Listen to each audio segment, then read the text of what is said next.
What do a 3D printer and a smart bassinet have in common? The answer may or may not surprise you, and you will find out in the end of the video. Hello, I am Pepijn de Vos from Sanctuary System, and here's my unpaid intern Ida. And today I want to explore why I make local smart home products, why it matters to me, and hopefully also why it should matter to you. Because people often talk about privacy and security as if the hackers are like on your doorstep, while the people using the cloud services seem to be just fine. And meanwhile, the real consequences of relying on cloud services are not discussed that often actually. So let's dive into the actual consequences I discovered while trying to automate my home. That also drove me to develop these products. So, chapter 1, privacy and security. When it comes to privacy and security, it's really all about like threat models, which is a fancy way of saying, what do you expect a malicious person to do to you? And there are kind of two categories here. One is someone is really out to get you, like you have a stalker, you're really famous or rich. They use advanced techniques to spy, steal, hurt, harm. The good news is that most of us doesn't apply to us, because if it would, we'd be toast. The other categories, more applicable to most people, is just like untargeted data collection, exploits, what have you. Let's look at an example smart home and see what those examples may look like. Let's say you have a simple home with a light bulb, a temperature sensor, and a voice assistant, for example. And in the case of a targeted attack, there's like a hacker and he could tap into the voice assistant and spy on your private conversations and monitor the temperature and the lights and see when you're home and burgle you when you're not home. And let's be honest, even if you didn't have a smart home, they will still spy on you and hack you and harm you. When it comes to untargeted events, I mean, let's face it, big tech just want to show you better ads. They don't care about your private conversation. And the scammers, they want your credit card info and your address. And they don't really care about the temperature in your bedroom. So all these small things are not that so important. It seems like we largely just accepted that our data is collected for ads and we're mostly kind of fine with it.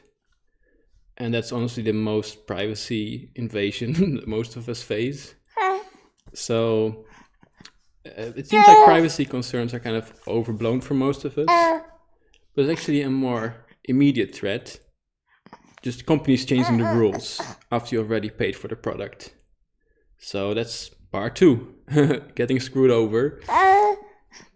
Yeah, getting screwed over by the big companies. The real risk of smart home devices that rely on the cloud is that the cloud provider can just change the rules or discontinue the service completely.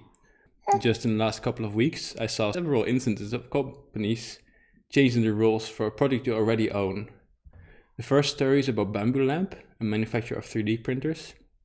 In a recent software update, Bambu introduced new authorization requirements that prevent software from other providers from using your printer without authorizing the print job with Bambu Cloud Service.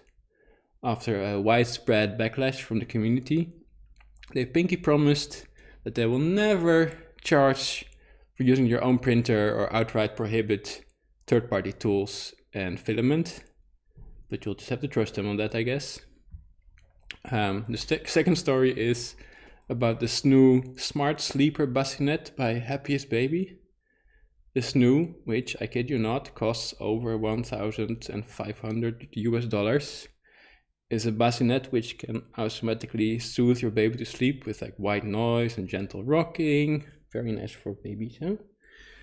And once again, in a recent update, they just decided to put previously free features behind the subscription, just like that.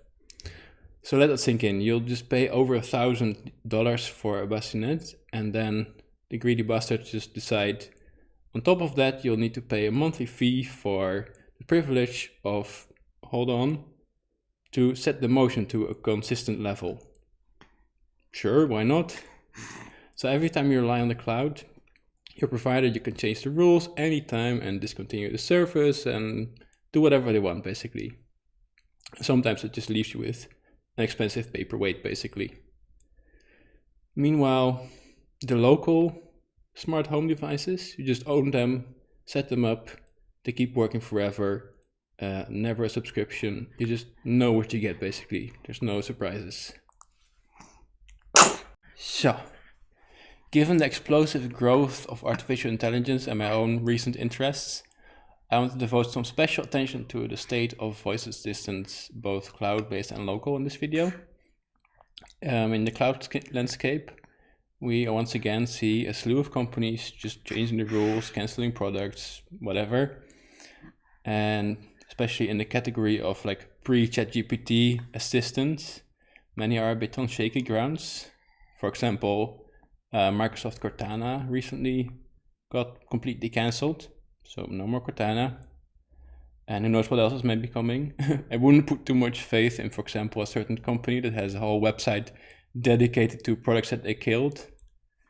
And in the LLM landscape, you see that the current prices are obviously sort of largely subsidized by venture capital and hype. And you can expect that there are price changes coming after the hype runs out a bit. For example, in ChatGPT, you already see that the Pro version costs $200 now, or for the privilege of using their most computationally extensive models. And you don't have to be a genius to extrapolate this line and see what happens if the next module is, 10 times more expensive to run. What will happen next? On the local side, Home Assistant just had their Year of the Voice, culminating in the release of the Home Assistant Voice Preview Edition, an Alexa-like wireless microphone that you can use to control your smart home without any cloud providers if you want. However, the current options are not really that ideal. You can, for example, use the more pattern-based assistant that runs on Home Assistant that can't really handle much complex queries. Or you can subscribe to a cloud service to run an LLM or a smarter thing assistant.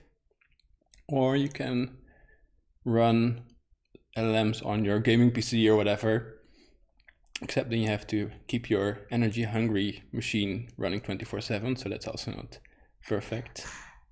And it seems to me that these options need serious improvement. So we kind of need the Year of the Brain to complement the Year of the Voice to get the assistants themselves more in line. And my current setup is the last option, where I run Ollama on my PC with a wake on LAN button on my phone, so I can wake up the PC when I need it. But this is honestly kind of a hassle, so honestly, usually I just open the app to do whatever I want. Yeah, not very ideal. And actually, a sneak preview, I'm kind of working on a solution to this. So subscribe if you want to learn how to run an assistant on your Home Assistant machine. Bye.